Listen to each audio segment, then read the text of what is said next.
figure we're just gonna go ahead and do this here. You know, I've been doing these short little like live streams over on Instagram, talking about the podcast, talking about the online multi-species scavenger hunt tournaments, all that stuff. Really, it just kind of gives me an excuse to sort of babble about Jigsandbigs and what's going on with Jigsandbigs. Kind of amazed how much of a positive reaction we've been getting on the YouTube platform, both for the podcast and like the shorts and the long form videos that I put out, a couple of them that are there, and there's gonna be more. We'll see what happens. Somebody wants to pop in and maybe see. It helps on Instagram going live like this and making it more of a engaging experience, because we've got a pretty solid following over on Instagram, 16.7K followers. So we usually end up with a few that are in here. But, you know, I am no stranger to just talking to a device and letting it just kind of do its thing. So that's what we're going to go ahead and do. We'll give this a shot. So I do these from the car because it's convenient. I have some time in the morning after I drop off my youngest daughter. I can take a ride and just, you know, kind of have a conversation with the followers and the community that we're building over at Jigsandbigs. And it's pretty cool. It works out. It's a nice way to kind of like get like some stuff that I'm thinking of out into the ether. And it works out really well. So for those who maybe don't know who the hell I am, actually, I should probably do a video on that, like an introduction of Bobby Roast Beef. My name is Bobby Roast Beef. I'm a business owner and an entertainer. That's the nature of my business is entertainment. And during the pandemic, I had was clearly out of work. Nobody was doing anything, so I started a little podcast, a fishing podcast. I love fishing. I fished since I was young, since with my folks when I was you know, a kid, and put it down until about like I got into my 30s, and I was looking for a hobby that was cheap, and I was mistaken. Fishing is a hobby that's cheap. You can fall. I mean, you can do it on the cheap for sure, but there is a slow descent into financial ruin with all the gear and the options and everything that you can bring into the fold. So I started fishing when I was in my 30s with my best friend Pavel, and we would go and just kind of fish for whatever. And then it was kind of a struggle, like really like learning it and like, you know, finding success fishing. It was just more of a social thing. And then I guess it was probably about 2018, I started to get into it. I started making it part of my regular routine because I work for myself. I'm lucky to have the flexibility in my schedule. And I started looking more at honing techniques and learning some different things and actually developing a little bit more proficiency. And I also started tracking my catches, which was a huge deal. And then in 2020, you know, the world shut down. And here I am in the entertainment industry, you know, focusing on live entertainment in bars and restaurants and private events, and I am screwed. So I, in an effort just to kind of keep my mind like going on something and working on something, I started the podcast. I started Jigsandbigs. The idea initially was just to have a guest on and have a conversation about fishing and use it sort of selfishly to learn a bit more. And then see where this adventure could kind of like bring me. And, you know, I mean, it really worked out well that nobody had anything to do in the spring of 2020 at all. So I would go out and I would fish, you know, every day, once a week, set aside some time and record some content. and put it out on the podcast platforms, just because that's where I was most comfortable. The audio only stuff, it's really, I would take the time and edit that, just keep it nice and streamlined. I didn't have to worry about bringing cameras with me while I was fishing or anything like that. And then things, kind of ramped up. We, started to get an actual following like pretty quickly. Like people were talking about it in the area, and there wasn't much for fishing podcasts where I'm located in the country, which is in the Northeast in New England. I'm in Western Massachusetts. So there really wasn't an outlet like of this level, and I'm a child of the 80s and 90s, the shock jock kind of radio was something that always was a huge interest of mine, and I wanted to actually work in I did work in broadcasting and television for quite a long time, but my dream as a kid was to be like a radio DJ, and when I realized that there was no money in that whatsoever, that's when I decided to focus more on private events, and here we are, and then obviously broadcast television later, and I ended up working for myself in 2016. So I put together this show. It starts to get a little bit of leverage, or it starts to get legs, and I brought on an old friend of mine, a guy that I had worked with in when I was in high school at an old appliance retailer, and we had gone and started just having him on as like a separate segment. Now he's got many years of experience out on the water and lots of stories to go with it. Those two come together, and that was where Jigs and Bigs, the interview segments and everything. It's all about just stories from different anglers. So this guy Sean the fisherman eventually turned into a regular co-host, and things started to really sort of grow beyond that. We started to make really great relationships with some smaller brands, bait makers and apparel companies, retailers, and it was a little bit rocky in some ways. You make friends, you make enemies along the way, and hey, it is what it is. And we eventually got into doing online catch photo release tournaments, just in a way to sort of engage with the audience, and that started as a partnership with another. It was actually a cannabis activities, like outdoors activities sort of group, and they would do like guided trips for things, they would do all sorts of stuff outdoors. I think disc golf maybe for a little while. I know that they would do geocaching trips. They would do hikes and kayaking trips and camps and things like that, and it was really cool.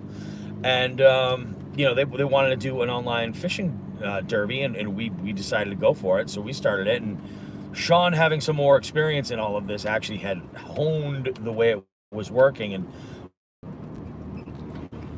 tournaments were growing, and it was things were really kind of taking off from there. We started to create partnerships with various companies that we worked with, and that was absolutely amazing. So we fast forward, we start doing trips to bodies of water that much more on the scale of like bucket list items. Like we did a trip to Champlain, and that's when the bug for me started to hit with travel and all that, and with it came the introduction to like overlanding and how these worlds could kind of come together. So what ultimately ended up happening is we decided to kind of widen our scope a little bit, and about 2022, was it? No, I guess it was actually February of 23. It was up at the tail end of 22. We had, I had brought to the table the decision of like, listen, I think we need to, instead of focusing so much on kayak fishing, let's widen the scope to try to be a little bit more relatable to everybody. So we'll bring in somebody who's got more experience from a boat side of things. So we brought in our co-host, who the fuck is Joe Brown.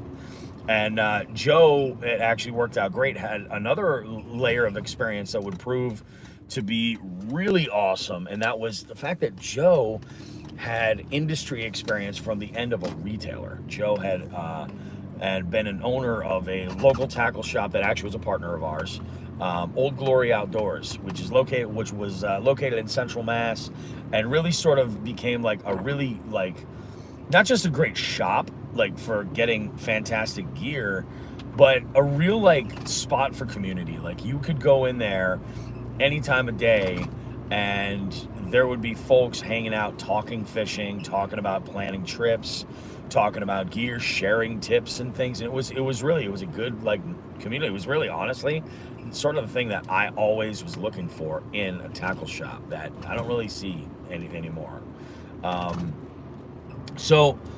You know, Joe had, you know, he works and his wife works, and their careers are pretty busy. So they were unable to do it. It was kind of affecting their own lives. So they made a very difficult decision to opt out and shut the business down. And they did. And while that did hurt in a way, it allowed Joe a little bit more freedom to do more with his tournament fishing. So, you know, we brought him on as a co-host, and things took off from there. I mean, we had a little bit more of a wider range of folks to have conversations from different perspectives. From, you know, myself being more of like, I don't want to say just like a recreational angler. I'm a pretty hardcore recreational angler. But I'm not really competitive in any way. Aside from our monthly scavenger hunt series that we do, the CPR stuff, which is basically more of an excuse to just fish with you guys that are listening to the show and, you know, engaging with you in that way. And I love it. I think it's fantastic. I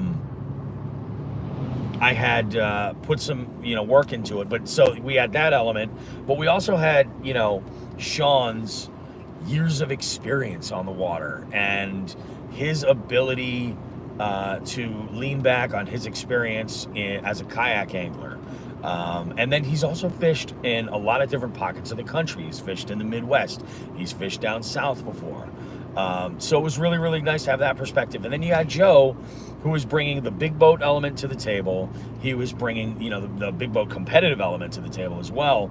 But he was also, you know, he had that retail experience in dealing with gear and getting so much exposure, so much different stuff, that everything worked really well together. It was really, really great. And then as we, you know, got up to the celebration of our 200th episode this last January in 2024, Sean gave us the news that he was going to be leaving the show to go on to you know, fulfill some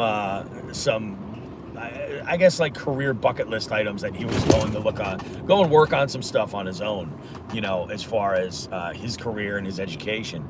And we're stoked for him. We're stoked for him. And actually, I mean, like, there's a lot of people that are like, oh, what happened? Did Sean get fired? No. Like, I'm fishing with Sean tomorrow. It's everything is great. Sean's awesome. He's happy. Things are going well. I think he's actually happier now not having the obligation of the show, as where I live for this. I live for this stuff. And then, you know, so with that, it was Joe and myself. And, you know, there was a little window in 2023 where Sean was going through some shit with fishing. And he was not as involved with the show. So Joe and I stepped up and we just kept the show going, and we would have guests on. And, you know, even when we don't have a guest on, we still have a really great format, you know, for educating and primarily entertaining. Like, that's the primary thing with Jigs and Bigs. We want to entertain you. It's all about fishing stories. It's all about sharing info. It's all about learning, you know. And one of the things that I love so much is, you know, new anglers that'll reach out. Every time I go in the water and I talk with folks, and, you know, I always get from the newer anglers, I always, you know, do you have any like information for new anglers? Absolutely we do. You know, that you can learn so much from this show. And it's definitely not safe for work.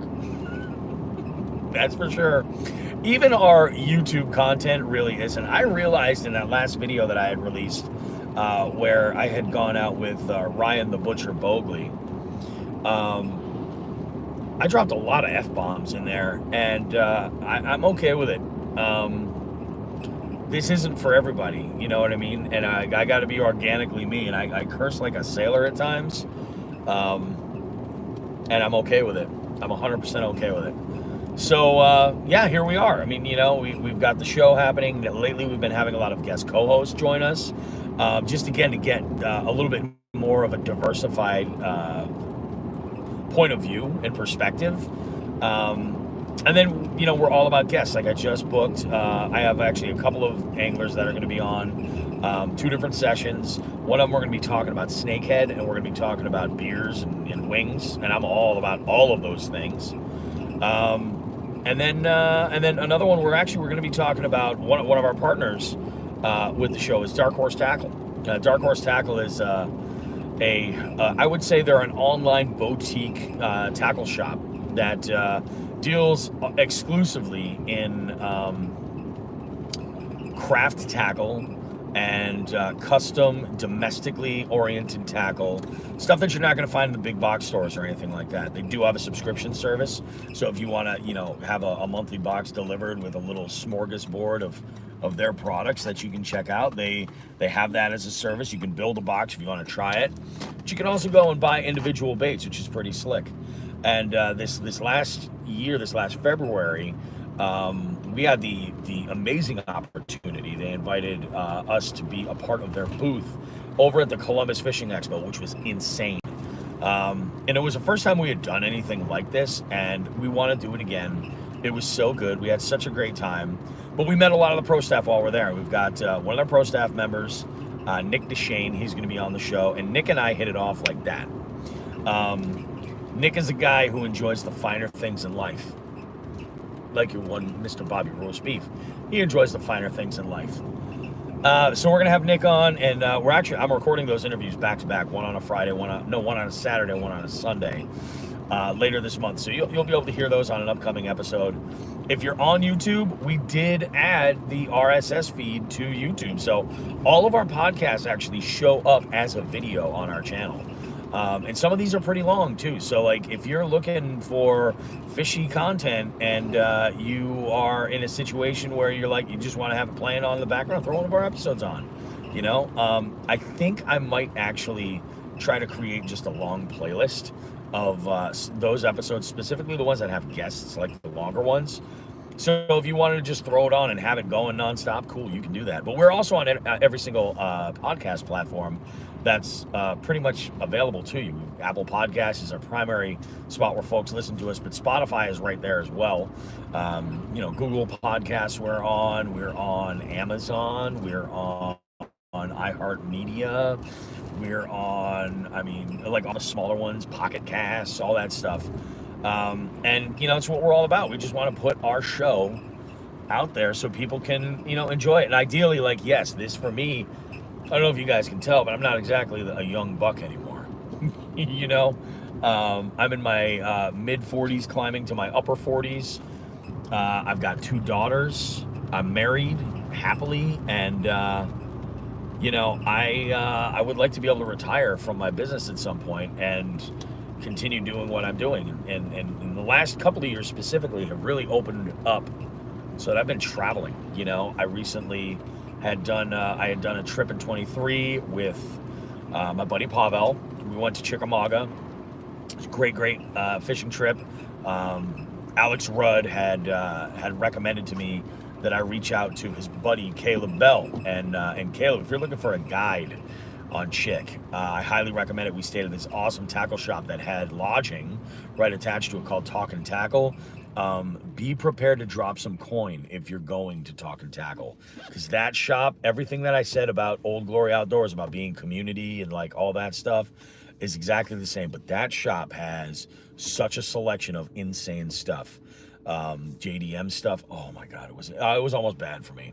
I want to go back terribly. I mean, I really do. I just want to go back to Tennessee terribly. So we did that trip. I did an ocean trip in Connecticut, which was exciting and frightening, in a kayak. Wow.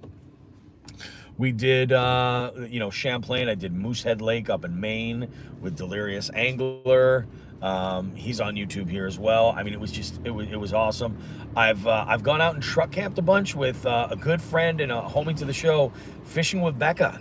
I've gone and I've camped in a number of different states with her and fished. Actually, she was in the April scavenger hunt tournament. We fished together, and you know, it was just absolutely awesome. And then my most recent trip, I went and I had fished with Enthusiast Angler here on YouTube, Janelle Orsino. And she brought me out and got me on my first snakehead. It was pretty awesome. And then, yeah, my trips to Maryland. Oh my God, we did this trip to Maryland. It was this crazy thing where Sean was traveling with his family and came into Maryland on his way back into town. And I met him there with Delirious Angler. We went out and fished with this absolute character, Lockwood Fishing, Cody. Oh God, it's such an amazing time. Recorded an amazing podcast down there. And that's the other thing that I try to do with all of these events. I record the content there. We had Camp Hookset with Hookset Hoodlums. That was another trip that we had done recently. That was last fall. What a good time. And to me, it's all about recording this content and creating content, whether it's just sitting down and recording a segment, then bringing that back and injecting that into the show, or creating a show at that event. That's the other part too. Like, we do live stuff as well. Like, we'll record. We did a live show, like an after party at the Columbus Fishing Expo. We did fishing trivia. I mean, like, it was great. And we had a packed house in this tiny little dive bar, Old Fields in Columbus, Ohio. You guys have my heart. It was the perfect setting, the perfect people, the perfect everything. And there were folks that were in the room that are not into fishing, and they loved it. It was fantastic. So that show actually helped us kind of hone it, so we kind of have like a real good idea of how these live shows are starting to go. Our first time we ever did it was when we celebrated our 100th episode, which is awesome. It was a packed house. That was more of just a wild night of debauchery and just insanity, and it was a blast. The 200th episode was great. We started to really kind of get a little bit better as far as production and making it as smooth as we could. But I really think that we kind of hit it out of the park with the Columbus show. And I mean, that was a stressful weekend. It was super busy, crazy busy. So, and then, what was one of the other trips I had done? I had actually done, this is a local trip for me. It was more of a traveling trip for this other guy. Binya Outdoors and I had done a camp at the ramp, which is totally illegal, actually, where we stayed. And it was nuts, man. We got a question coming in here. Sneaking up on 44, and I enjoy all the content, my friend. Keep it up here. Oh, you got it, man. I don't see this show going anywhere. I love producing this show, and I hope that it's actually kind of funny. I was really hesitant into getting into making any kind of video content, but I do realize that having the podcast showing up on our YouTube channel now, we're getting more. Really, it affected in a major way our audience. Like, it was really kind of exploding. So I am doing my part to really put an effort into creating some interesting visuals for the show, as far as capturing fish pics and stuff like that, obviously for like Instagram and things like that, and also recording video and getting some really interesting angles, but minimalistically. Like, I'm not looking to go out with a camera boat or anything like that. Like, my ego isn't even that big. I don't take myself that seriously. So I had been, I usually, a lot of the video content that I create, I just use my phone, because I've always got it. It's ready to go. The battery's amazing, and I'll go ahead and, the camera's great. It looks awesome. It definitely does the job that I needed to do. This last video where I was fishing with the butcher was the first time I had used my GoPro to get like some actual like cast to catch type stuff. And I don't love GoPro. There's some technical issues where it's just not super reliable. So that's why I don't lean on it 100%, but I'll bring it out and utilize it. I'm getting better with it. And I made this little arm to fit in my Yak Attack, or my Yak Attack Roto Grip on my pedal drive in my kayak. I have one that's right mounted on the pedal drive, and it holds my net 95% of the time. It just holds the handle of my net in place while the basket of my net, the hoop, is resting on the cover of my cargo area. I'll probably do a video like showing all of like how I rig this stuff at one point or another. But I found randomly this aluminum pipe.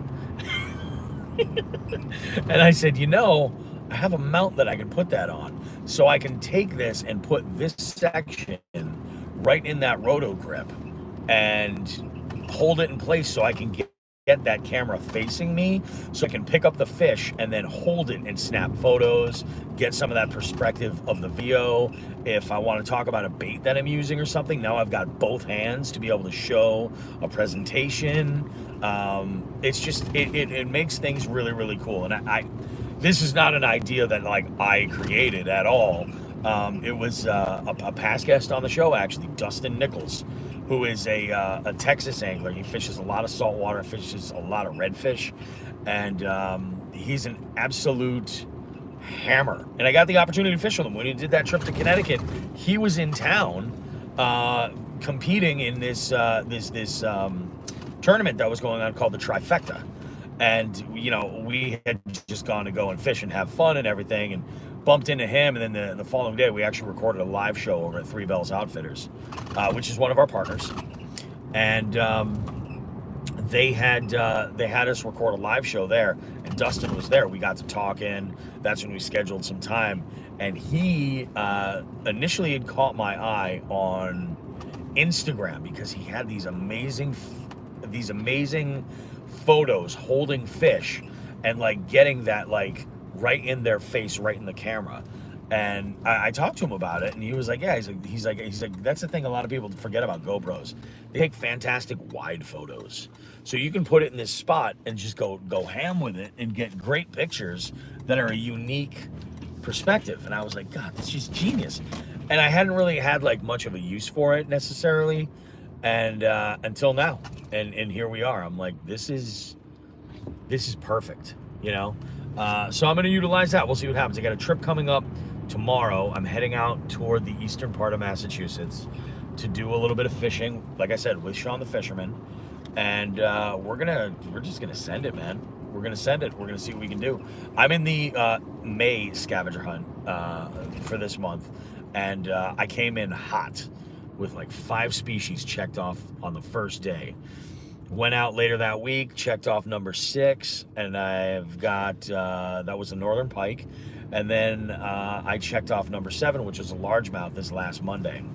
And I've been looking for smallies and trout, and I have not managed to hook up yet with either. And that's what my goal is this week. We're going to a couple of spots that have a real nice, diverse amount of different trout and smallmouth. And, you know, we'll see what happens.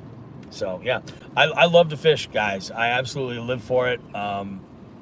Like, it makes me so unbelievably happy. This is some shit I'm sort of making up for lost time. I spent a lot of my 20s, you know, a lot of my youth, really, from my mid-teenage years, upper teenage years, through my 20s, into my 30s even, where I feel like I dropped the ball. There was a year where I actually lived with a friend of mine on, and I mentioned him on the show too, Jimmy. He plays the role of a character that pops up every once in a while named Chicopee Chet. Listen to the show. These things will make sense to you eventually. Gone out and fished a couple from his grandparents, and in this house, he was on a lake, and I not once ever got out and fished it. Like, it's just, so I'm trying to make up for lost time, going out and having the most adventure that I possibly can. You know, you never know how long we have on this planet before your card gets pulled, and I'm trying to get out there and do it. It was really awesome too. I went out when we did that trip to Lake Champlain. We stayed at the Bass Cabin up in the St. Albans area, and had a blast with it. And I brought my dad with me, and he and we had the best day of fishing we've ever had together. Like, absolutely amazing. And in a way, like, getting into the outdoors and fishing has really, you know, kind of given me a path to really make like a bunch of new, you know, friends that I can, you know, I can go and fish with. And I love it. I love spending my time fishing with new people. Do I want to get gas at the good gas spot, or do I want to get gas at the cheap gas spot? I think I'm going cheap, because I've been putting that top tier gas in here quite a bit.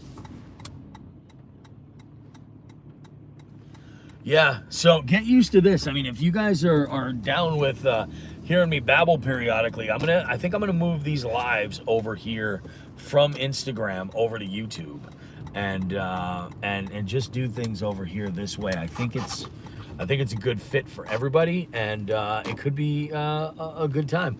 I'm just stoked that I get to do this, and that my wife tolerates my incessant going out to fish and create fishy content like 3-4 days a week, which is amazing. It's been a few years that it's been like that. So thank you to my wife. I appreciate that. I love the friends that I've made along the way, and I hope to make even more. So if you guys like this stuff, feel free to subscribe to the channel. Check out the podcast right here on YouTube, and feel free to leave some comments. Let me know what you guys think. If there's something that you like, something that you don't like, or anything like that, let us give some feedback, because that stuff goes a long way.